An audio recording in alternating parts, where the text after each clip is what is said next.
Welcome to unit number 6 of our series, Finding God Through Faith and Reason. Again, we are working on chapter 2 of the book, New Proofs for the Existence of God, and trying to address this content to people who might want to be more edified in their faith, and even some people who might be struggling with their faith that you might know. What we're going to do now is we're going to bring some closure to this metaphysical proof for the existence of God. And we saw in episode number 1 and number 2 that there had to be at least one unconditioned reality. And then in our second episode concerned with the metaphysical proof, we saw that that one unconditioned reality would have to be absolutely simple. And because absolutely simple, unrestricted, and one. We saw that it had to be absolutely simple because the unrestricted reality, kind of like St. Thomas Aquinas's unrestricted power or unrestricted acting power or pure acting power, we saw that the unconditioned reality really had to be so simple that it could be compatible with anything, any possible thing which could be dependent on it for its reality. And it also, of course, had to be even simpler than that. It has to be even compatible with itself. So for that reason, we saw that the unconditioned reality had to be at the top of the tree of being. We then noticed that because it was up at the top of the tree of being, that it had to be unrestricted. That is to say, absolute simplicity is unrestricted in the sense of having no restrictions or finitude or boundaries. We're speaking in the via negativa, the negative way. We can say what a thing is not, but we can't really say what it is, because if we lose it when we try to say what it is, because we'll put a restriction or a boundary on it. But we know it has no intrinsic or extrinsic boundaries because it is absolutely simple, because it does have to be compatible with every possible reality.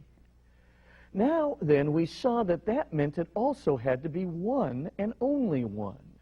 Because, of course, if it's absolutely simple, if you postulate two absolute simplicities, right, there'd have to be something in one of the simplicities to make it, as it were, different from, or a different instance of, or a different instantiation of absolute simplicity than the first one.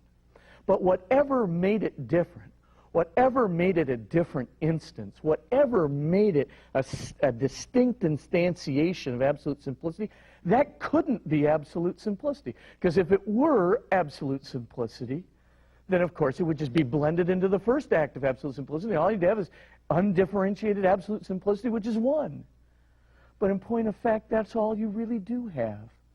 Because anytime you postulate a second absolute simplicity, it's going to be a fake. Anytime you postulate a second absolute simplicity, you'll always have to have something in it to differentiate it from the first one. And whatever it is that's differentiating it from the first one will be, of course, in some sense, not absolute simplicity. Therefore, it would have to be less simple than the first act of absolute simplicity, making it a fake absolute simplicity. So we see that then the unconditioned reality is one and only one. It is absolutely simple. It is absolutely unrestricted. That is to say, no intrinsic or extrinsic finitude or boundaries. And it is absolutely one. But St. Thomas goes further. St. Thomas says that this one being has to be the creator of all else that is.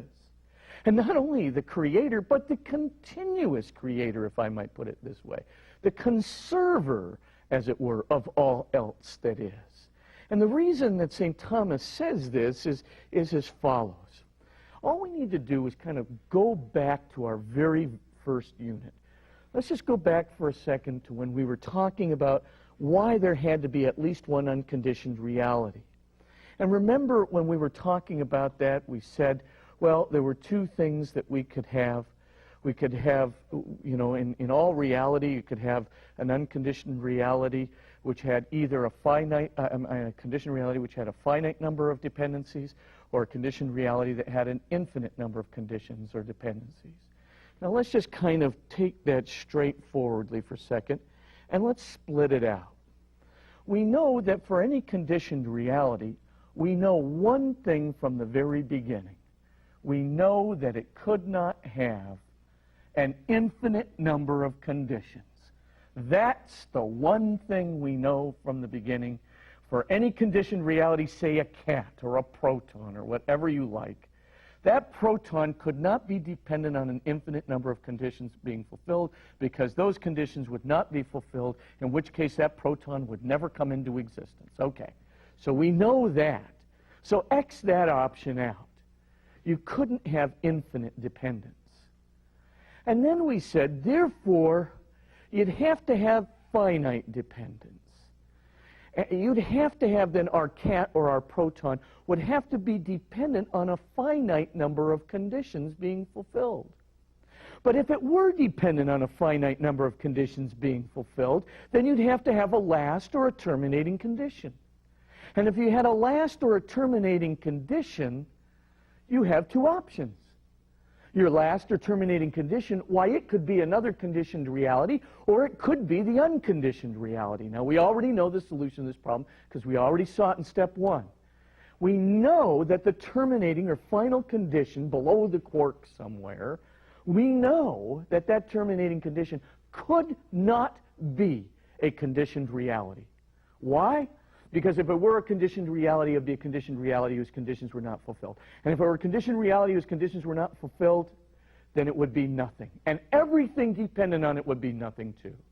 So our cat has only one option.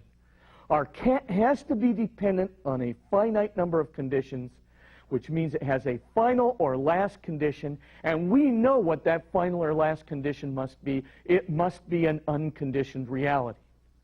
Now, in the second place, we know, because an unconditioned reality has to be absolutely simple, because it has to be compatible with every possible reality, and therefore could not have a boundary which could exclude it from any possible conditioned reality.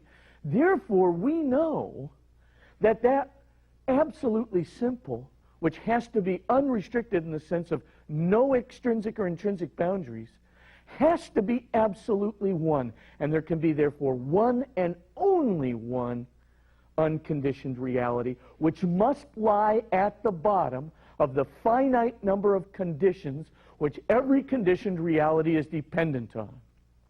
That one and only one unconditioned reality, all second unconditioned realities are fakes, because they'll have to have something in them to differentiate them from the first one, which would make them less than absolutely simple. Boom, just that plain.